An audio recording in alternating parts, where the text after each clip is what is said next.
जय हिंद दोस्तों, welcome to the dream school. तो जैसे कि अब हम ये चैप्टर कर रहे हैं डेटा इंटरप्रिटेशन। तो ये इसी का पार्ट है। ऑलरेडी 4 पार्टों में 4 टाइप हम लोग डिस्कस कर चुके हैं, लेकिन बच्चों को कुछ लाइन ग्राफ में समझने में थोड़ी सी प्रॉब्लम है। तो आज हम लोग लाइन ग्राफ दोबारा से एक और क्वेश्चन कर लेते हैं। रिपीटेड क्वेश्चन है, बहुत अच्छा क्वेश्चन है। सबसे बड़ी बात डीआई के किसी भी क्वेश्चन की है कि उसको समझना, उसने दिया क्या हुआ है। ठीक है, तो सबसे पहले हम यहाँ क्वेश्चन को पढ़ के समझ लेते हैं कि क्वेश्चन कहना क्या चाहता है। निम्नलिखित ग्राफ का ध्यानपूर्वक अध्ययन करें और तदनुसार उत्तर दें। निम्नलिखित ग्राफ दो कंपनियां ए और बी द्वारा अपने निवेश पर अर्जित प्रतिशत लाभ को दर्शाता है। देखो ये कहना क्या चाह रहा है, इस बात को समझना आप यहाँ पे। ये इसने एक छोटा सा फॉर्मूला यहाँ ब्रैकेट में चिपका रखा है। इसका मतलब क्या है, राजस्व बराबर होगा निवेश प्लस लाभ। यानी कि आपका जो रिवेन्यू है ना, टोटल रिवेन्यू जो आप कमा रहे हो जितना भी है, वो जितना आपने लगाया प्लस उस पर जो आपका प्रॉफिट आया वो है। और आपका प्रॉफिट कितना होगा, तो ये कह रहा है कि जितना आपने निवेश करा है ना, जो आपने निवेश किया है उस पे जो प्रतिशत लाभ है वो दिया हुआ है। देखो ये यहाँ दो कंपनी दी हुई है, कंपनी ए और कंपनी बी। कंपनी ए को हम डिनोट कर रहे हैं ये स्क्वायर से, ठीक है, और कंपनी बी को डिनोट कर रहे हैं हम ये स्टार की फॉर्म में जो बना हुआ है इससे। ठीक है, ये यहाँ पे कुछ ईयर्स दिए हुए हैं और ये साइड में दी हुई है परसेंटेज आपको। अब आप बोलेंगे कैसी परसेंटेज, तो मैं ये कहूँगा आपसे कि मान लो ये 1995 है।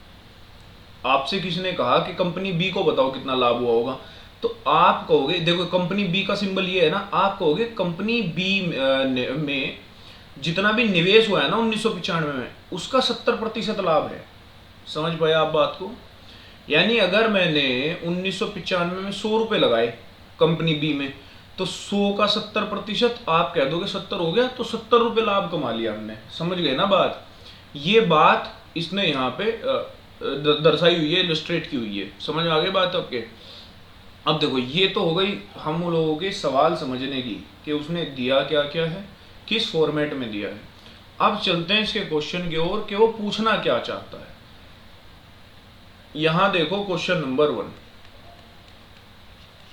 देखो 2000 में कंपनी बी का राजस्व 1239 लाख रुपए था।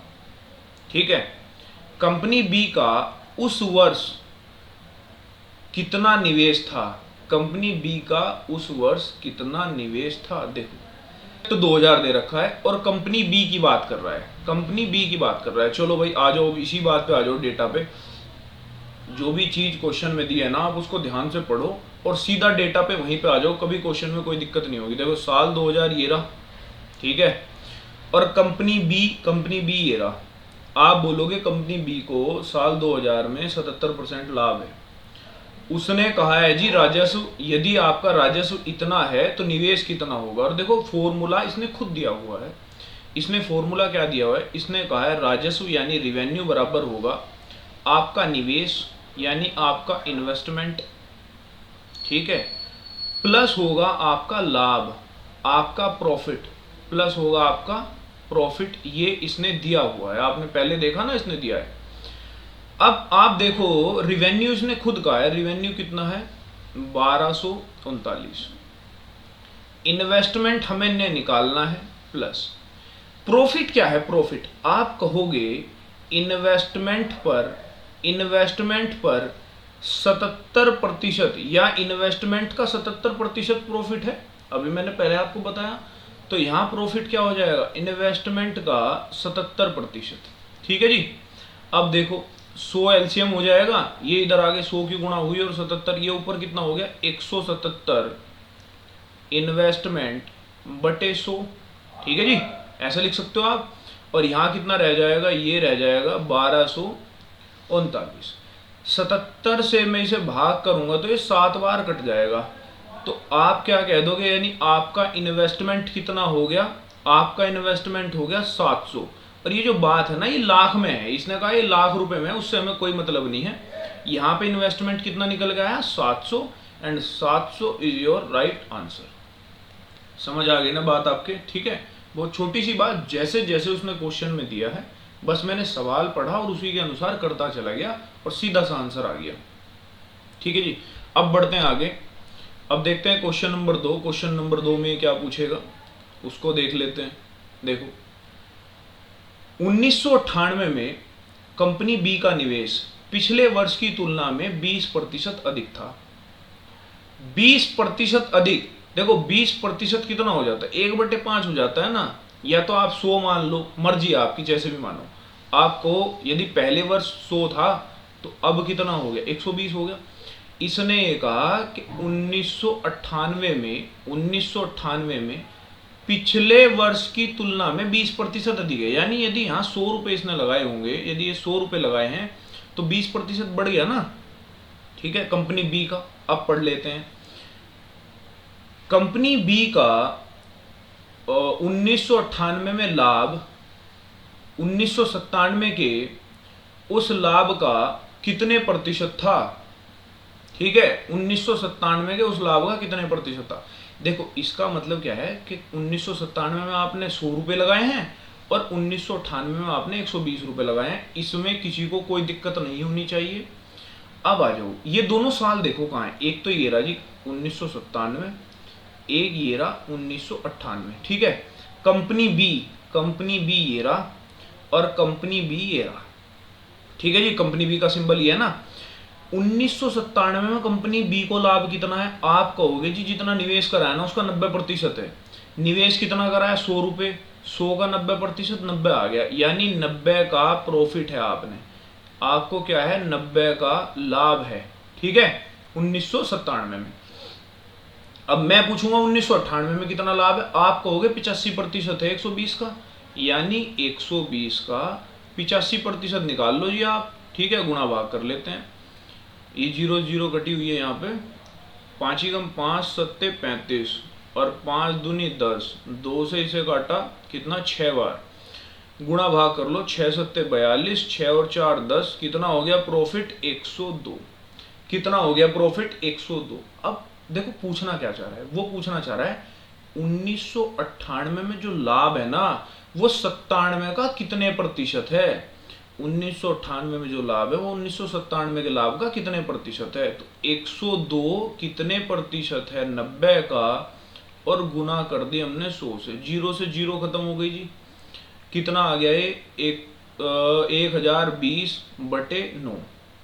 गुणा भाग कर लो, 9 एकम 9, 1 इधर आ गया, 9 एकम 9, 3 इधर आ गए, 9 तिया 27, 3/9, ये 3 से फिर कट जाएगा। यानी कि 1/3%। 113 से ही 1/3% आपका ऑप्शन होगा, जो कि कहीं नहीं दिया। इसका मतलब ऑप्शन नंबर बी जो होगा आपका सही आंसर, ऑप्शन नंबर डी। ठीक है, नन ऑफ दिस, इनमें से कोई नहीं, बिल्कुल एग्जैक्ट आंसर है, इसमें कोई दिक्कत वाली बात नहीं है। आप कैलकुलेशन चेक कर लेना। समझ पाए ना आप बात। तो सबसे पहले हमने क्या देखा कि हमने कितना कितना निवेश किया है, फिर लाभ क्या होगा वो हमें पता ही चल जाएगा, यहां से निकाल लेंगे परसेंटेज में, और उसके बाद सीधा ये बता दिया ये कितने प्रतिशत ज्यादा है। ठीक है, अब आगे बढ़ते हैं। तो अब हम देखते हैं question number 3 of the same question. पढ़ लेते हैं इस बात को। यदि वर्ष 1996 में कंपनी का राजस्व 1998 में कंपनी के राजस्व के समान है, समान मतलब बराबर हो गए हो। ठीक है जी, तो 1998 में कंपनी के निवेश का 1996 में कंपनी के निवेश का अनुपात क्या होगा। देखो इसने क्या कहा है कि 2 साल इसने दे दिए, एक तो 1999 और दूसरा दिया है जी 1996। ठीक है, इनका जो रिवेन्यू है ना वो आपस में बराबर है। देखो पहले वाले का 1999 वाले का 99 नहीं 98 दिया है, सॉरी 1998 वाले का मैं इन्वेस्टमेंट मान लेता हूं कि I1 इसने इन्वेस्टमेंट किया होगा। अब यहां पर आ जाते हैं, ये है 1998 और कंपनी बी कहाँ है, तो कंपनी बी ये रहा। ठीक है, रिवेन्यू क्या था ये सवाल में आपने पहले ही दे रखा था, रिवेन्यू था इन्वेस्टमेंट प्लस प्रॉफिट, और सवाल में कहा है रिवेन्यू बराबर है। तो इन्वेस्टमेंट तो मैंने लिख दिया I1, प्रॉफिट क्या लिखूं, आप कहोगे इन्वेस्टमेंट पे 85%, इन्वेस्टमेंट का 85% लाभ होगा। समझ में आ गई बात, ये हमने लिख दिया। उस तरफ देखो, यदि इन्वेस्टमेंट मैंने इधर I2 किया है तो प्रॉफिट कितना होगा, आप कहोगे 1996 में कंपनी बी का ये रहा, तो ये इनटू करनी है, ये मैं इक्वल टू का साइन यहाँ पे लगा दिया, 1 मिनट इसे ठीक कर लेता हूँ। ये इनटू होगी ना यहाँ पे, वो मैं इनटू कह रहा हूँ, प्लस होगा। हाँ जी, तो देखिए प्लस, भाई इन्वेस्टमेंट तो ये रहा, निवेश तो ये रहा। अब मुझे देखना होगा कि लाभ कितना है। आप कहोगे I2 का 66.5% आपको होगा लाभ, क्योंकि दिया है ना 66.5। अब देखो ये 100 इधर जाके गुणा हो जाएगा, तो मतलब I1 में गुणा हो जाएगा, फिर 85 जोड़ देंगे, कितना हो गया 185 I1 बराबर, इधर कितना हो जाएगा 166.5 I2। ठीक है, 100 तो 100 कट ही जाएगा फिर बाद में। उसने पूछा है जो इन्वेस्टमेंट है ना, ये जो निवेश है, आप इसका अनुपात बता दीजिए, निवेश का अनुपात बता दो, निवेश का अनुपात। तो हम क्या लिख देंगे 166.5 बटे 185, जीरो लगा दे नीचे, भाग कर लेते हैं 5 से, 5 तिया 15, 5 तिया 15 और 5 तिया 15। ठीक है, ये भी 5 से कटेगा, 5 तिया 15, 5 सत्ते 35। समझ आ गई बात आपके। अब कितने से डिवाइड हो सकता है, आप ये देखो यहाँ पे। तो अब डिवाइड कर लेते हैं। देखो ये 37 से कट जाएगा 10 बार, और ये 37 से कट जाएगा 9 बार। ठीक है, तो किस अनुपात में आ गया, आप कह दोगे 9:10। 9:10, option number A is your right answer. समझ में आई बात आपके, ठीक है ना। लास्ट में बस डिवाइड करा और देख लिया किस रेशियो में आने वाला है। अब चलते हैं आगे, और this is our last question of this session. ठीक है, पढ़ लेते हैं। निम्नलिखित में से किस वर्ष कंपनी बी के लिए न्यूनतम निवेश था। अब देखो ये क्या कह रहा है कि कंपनी बी जो है ना, कंपनी बी ये रही, ये सारे सालों में से किस साल इसने सबसे कम पैसा लगाया होगा। अब आप बताओ ऐसा कोई डेटा है क्या हमारे पास। आप ये देखो भाई, ये तो परसेंटेज दे रखी है इसने कि निवेश पर आपको लाभ जो मिलेगा ना वो इस परसेंटेज के अनुसार मिलेगा। यहां पर ईयर्स दे रखे हैं, तो मैं ऐसे डायरेक्ट बता नहीं सकता कि कंपनी बी ने कितना निवेश किया होगा, सबसे कम निवेश किस वर्ष किया होगा, ऐसे कोई नहीं बता सकता, क्योंकि ये तो वो दे रखा है ना परसेंटेज। कितना भी परसेंटेज निकाल सकते हो आप किसी भी वैल्यू का। ये 70% होगा, 66.5%, मतलब इससे आप कैलकुलेट ही नहीं कर पाओगे। समझ पाए आप बात।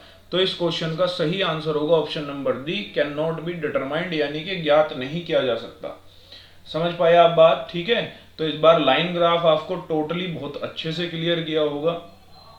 एक बार और इसे प्रैक्टिस करना, रिवीजन करना, ठीक है। और ज्यादा से ज्यादा आप डीआई के क्वेश्चन कीजिए, क्योंकि आप लोगों को पता है यही टॉपिक पीईटी में 20 नंबर का आने वाला है, 20 नंबर। और मेरे हिसाब से 20 नंबर बहुत वेटेज रखता है भाई, आपकी रैंक सुधर जाएगी यहाँ से अगर आपने सही से किया तो। ठीक है, एक वीडियो में और लेके आऊंगा सेम टॉपिक पे, हम लोग पाई चार्ट और कर लेंगे। पाई चार्ट एक बार और आप अच्छे से कर लेना, ये आपने समझ पाए होंगे। इसके सिर्फ आपने प्रैक्टिस क्वेश्चन करने, इससे ज्यादा कुछ नहीं।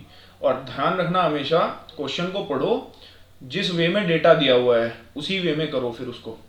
समझ आई बात, ठीक है। Okay then, this is the end of this video and thanks for watching.